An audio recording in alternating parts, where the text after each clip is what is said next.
For most people in America, Black Friday is a day of deals, a day of long lines, early morning chaos, jam-packed parking lots, and unbelievable discounts. It's the day when millions of Americans wake up at 4 a.m., grab a cup of coffee, and stand outside big-box stores waiting for the doors to open. To many, it's simply the unofficial beginning of the holiday shopping season, a tradition almost as iconic as Thanksgiving itself. But the truth is, the real story behind Black Friday is far deeper, far darker, and far more fascinating than most people ever imagine. Its origins stretch back more than a century and a half. It's a story born not in shopping malls or online stores, but in financial greed, collapse, police frustration, urban chaos, and eventually, one of the greatest marketing reinventions in American history. So today, as you listen, I invite you to travel back in time with me. This is Legacy Igniter, and this is the untold story of Black Friday. Our story begins long before the age of Walmart, Target, Amazon, or doorbuster deals. It begins in the gritty, unpredictable world of 19th century American finance. The year is 1869. The Civil War has ended just a few years earlier. President Ulysses S. Grant is in office, and a wounded nation is rebuilding itself.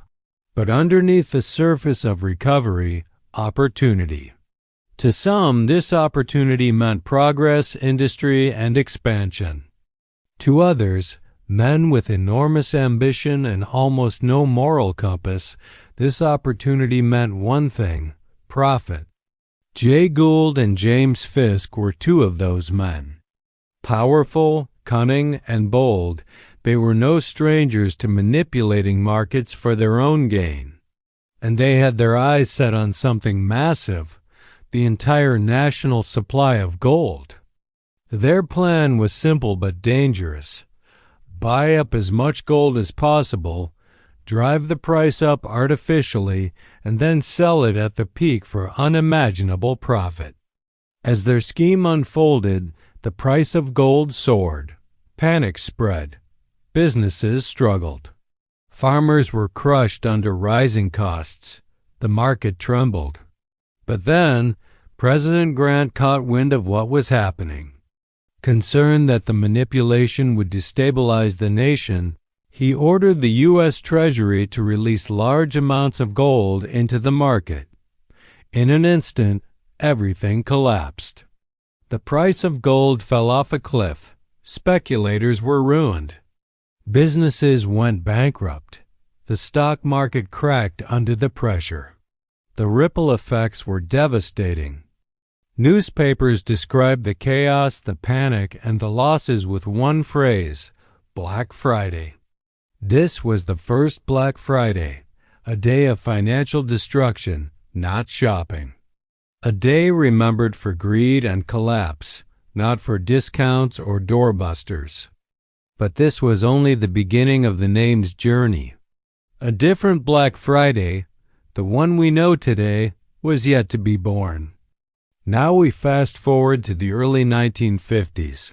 America has changed. The Second World War is over, and the country is experiencing prosperity like never before. Suburbs are expanding, cars are becoming part of everyday life, and department stores are booming.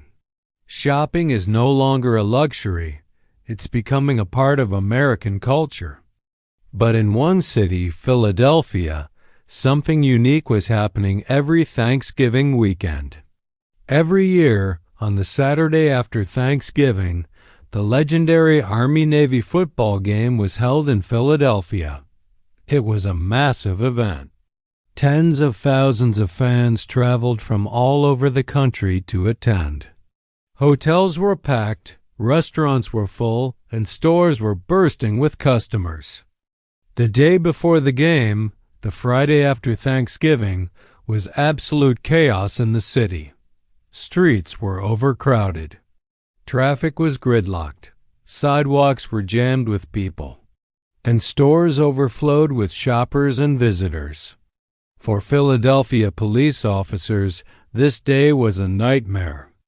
They worked exceptionally long shifts. There were traffic accidents everywhere, shoplifting cases skyrocketed, and the overall crowds were nearly impossible to control.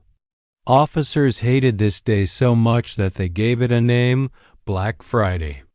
Not because of profits or discounts, but because of misery. Local shopkeepers picked up the term as well, but they didn't like it. Who would want their biggest sales day associated with something so negative? Retailers actually tried to rename it. Their choice? Big Friday. But the public laughed at the name. Newspapers refused to use it. And so, Black Friday stuck, at least in Philadelphia. For nearly 2 decades, the term Black Friday was mostly a regional slang term used in Philadelphia. But then came the 1980s, the decade that changed the holiday forever. Retailers across America began to realize something important. The negative meaning of Black Friday wasn't good for business. They didn't want people associating the biggest shopping day of the year with frustration or chaos. So, in classic American marketing fashion, they came up with a new story, a story that transformed the meaning of Black Friday entirely. This is the story you've probably heard. Stores operate in the red all year. But on the day after Thanksgiving, they make so many sales that they finally go into the black, meaning they become profitable. It was clever, clean, simple, and positive. It made people feel good about shopping. It made the term Black Friday sound like a moment of financial celebration, not chaos. And even though it wasn't historically accurate, it worked beautifully. The public believed it. Newspapers printed it. TV networks repeated it. And suddenly, Black Friday wasn't just a stressful shopping day. It became a symbol of good deals, big savings, and the official start of the holiday season. By the late 1980s, Black Friday had spread across the country.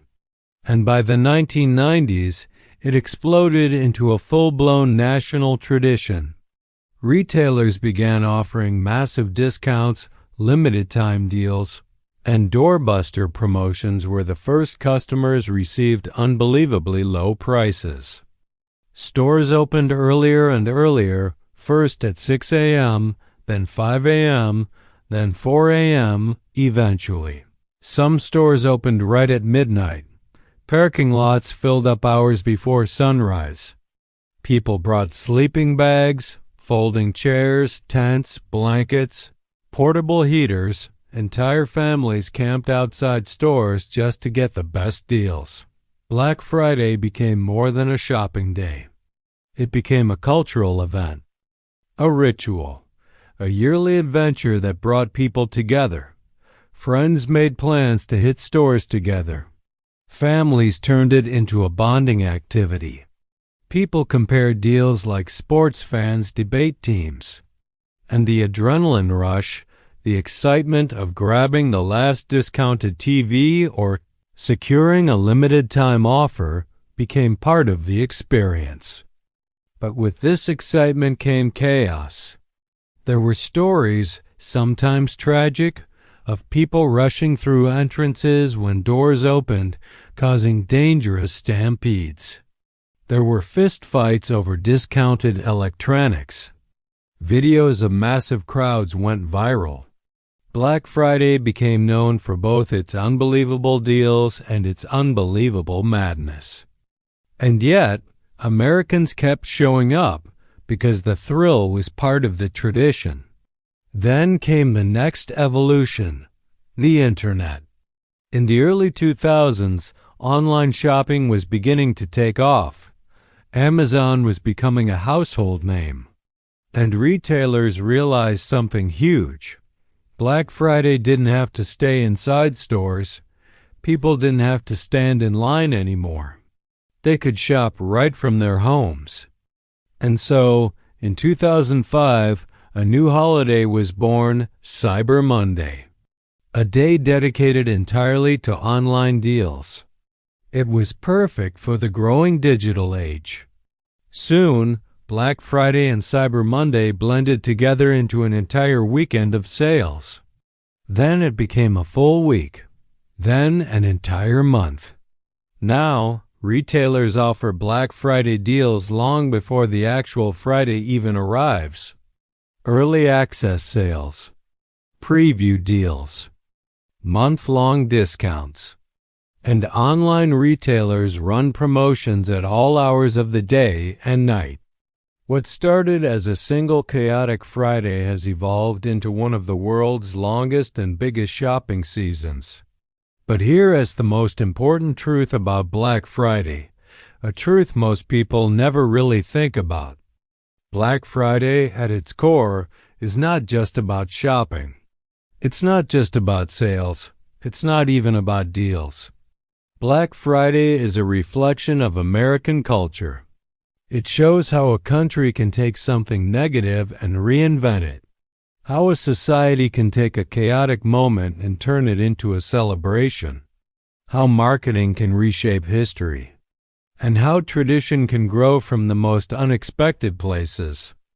The original Black Friday of 1869 was about greed and collapse.